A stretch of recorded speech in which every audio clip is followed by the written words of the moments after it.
Have you ever noticed someone who can love you intensely, listen like you are the only person in the room, feel every mood shift in your voice, and then disappear emotionally the moment it feels too close? One day, they are all in. The next day, they are calm, distant, and strangely okay. No drama, no begging, just a quiet detachment that makes you wonder if any of it was real. Here is the psychology behind people who feel deeply but detach easily. They are not cold, they are not heartless. In fact, they often feel more than most people, but they learned something early. Feeling is not the same as staying. So let us decode it, because if you are this person, you have probably been misunderstood your whole life. And if you love this person, you have probably been confused by them. 1. They learn that attachment can turn into danger. For some people, closeness was not safe growing up. Love came with conditions. Affection could flip into criticism. A calm home could turn tense in seconds. So their nervous system learned a rule. Connection is beautiful, and connection can cost you. This creates a pattern psychologists connect to insecure attachment, especially avoidant patterns, not because they do not want love, because their body associates dependence with risk. So when they meet someone new, they can be warm, present, magnetic. They are genuinely curious about you. They notice your details. They remember your stories. They are emotionally intelligent in how they read the room. But when the bond starts to feel real, their body whispers, "Careful," and detachment becomes a safety switch. They pull back, not to punish you, but to regulate themselves. Because deep inside, closeness still feels like standing near a door that might slam. 2. They confuse intensity with intimacy. This is a sneaky one. Many deep feelers chase intensity because intensity is predictable. It is a rush. It is chemistry. It is the nervous system firing. And when something is intense, you can call it love before you have to build trust. But intimacy is slower. Intimacy requires consistency. Intimacy requires being seen over time, even on boring days, even when you are imperfect. So they can fall fast. They can connect fast. They can talk all night and share secrets by week 1. Then the relationship shifts into real life, boundaries, expectations, needs, vulnerability. And the same person who was so open suddenly feels trapped. Not because you did anything wrong. Because intensity gave them stimulation, but intimacy demands stability, and stability can feel unfamiliar to a nervous system trained on emotional spikes, so they detach to escape the quiet pressure of real closeness. 3. Their empathy is high, but their emotional boundaries are fragile. Some people feel deeply because they absorb. They do not just understand emotions, they take them in. If you are sad, they feel it. If you are anxious, their body starts bracing too. If you are disappointed, they start replaying every detail, wondering how to fix it. This looks like care, and it is. But it is also emotional overload, so their detachment is not always about you. Sometimes it is self-protection from too much input.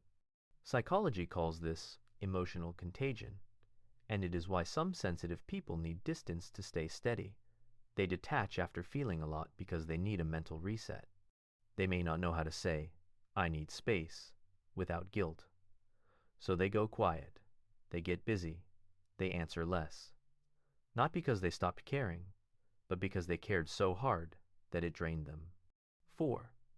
They have a strong independence identity. Listen closely. Some people built their identity around being self-sufficient, not as a personality trend, as survival. They learned early that relying on people leads to disappointment. So they became their own support system.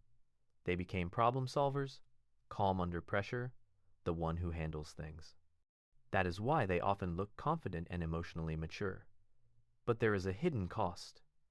If being independent is your pride, needing someone feels like weakness. So when they start to attach, it triggers an identity threat. The mind panics. I am getting attached. I am losing control. And the brain uses a cognitive bias called loss aversion. It focuses more on what you might lose than what you might gain. They start imagining abandonment, betrayal, or being trapped, even if nothing is happening. So they detach to prove to themselves they can. It is like they are saying, "See, I do not need anyone," not because they do not want you, but because they fear becoming someone who cannot breathe without you. 5. They are skilled at emotional compartmentalization. Here is what most people do not understand. Detaching easily does not always mean the feelings are gone. It can mean the feelings were placed in a box. Some people learn to compartmentalize because chaos demanded it. If you had to function while hurting, you learned to switch feelings off like lights. Go to school, go to work, smile, perform. Handle it. So later in life, when emotions become too heavy, they do the same thing. They do not process, they pause, they shut the drawer, and keep moving. This is why they can be affectionate one day and distant the next.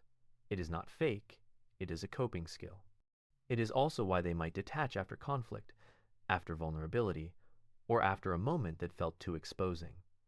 Their mind thinks, "We shared too much, we showed too much, reset." There is also a mental trick called deactivation. When closeness rises, the mind searches for flaws to cool the bond. They zoom in on small annoyances, rewrite your tone as pressure, and interpret normal needs as control. This is not because you are suddenly wrong. It is because their brain is lowering emotional risk. Cognitive distortions show up here, like catastrophizing and mind reading. The story becomes, if I stay, I will be trapped. If I care, I will lose myself. It feels logical when it is fear, even though nothing is happening. A reset is to check reality before you detach. Ask, what evidence do I have right now? What am I assuming? What would a secure version of me do in the next 10 minutes? Sometimes the healthiest move is not to vanish. It is to breathe, communicate, and come back. Now let me tell you a story that makes this real. Imagine someone named Daniel. Daniel is the person everyone trusts. He listens, he gives advice, he notices what people do not say. In relationships, Daniel starts strong, thoughtful messages, deep conversations. He makes you feel chosen. But the moment you ask for more clarity, more consistency, more commitment, he gets quiet. He does not scream. He does not insult. He just becomes distant, like he stepped back inside himself. And later he might return, acting normal, like nothing happened. Daniel is not playing games. Daniel is scared of emotional dependency. He wants love, but his nervous system treats love like a negotiation with danger. So what do you do with this psychology? First, if you are the one who detaches easily, do not shame yourself. Your detachment probably protected you at some point. But ask yourself a hard question. Am I detaching because I am truly done, or because I am overwhelmed? Because those are different. One is a boundary, the other is a reflex. Second, build emotional awareness in the moment. When you feel the urge to pull away, pause and label it. I feel crowded. I feel pressured. I feel afraid of being needed. I feel like I will lose myself. Labeling is powerful because it turns a storm into information. It also activates the part of the brain that helps you regulate instead of react. Third, practice secure connection in small doses. You do not have to jump from detachment to complete vulnerability. Start with honesty. Tell people, I care, but I sometimes need space to reset. Tell people, closeness can make me anxious, even when I like you. The right person will not chase you like a mystery. They will understand you like a human. And if you love someone who feels deeply but detaches easily, here is the key. Do not take the detachment as a full rejection. It often means they hit an emotional threshold. Hold your boundaries, yes. Ask for clarity, yes.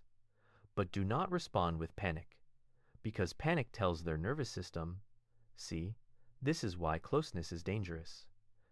Instead, respond with grounded certainty. I like you. I am here. I also need consistency. That combination is powerful. Warmth and structure.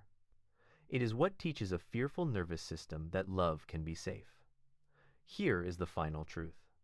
People who feel deeply but detach easily are often carrying two selves inside them. One self that wants connection, softness, home, and one self that wants distance, control, safety. They are not confusing on purpose.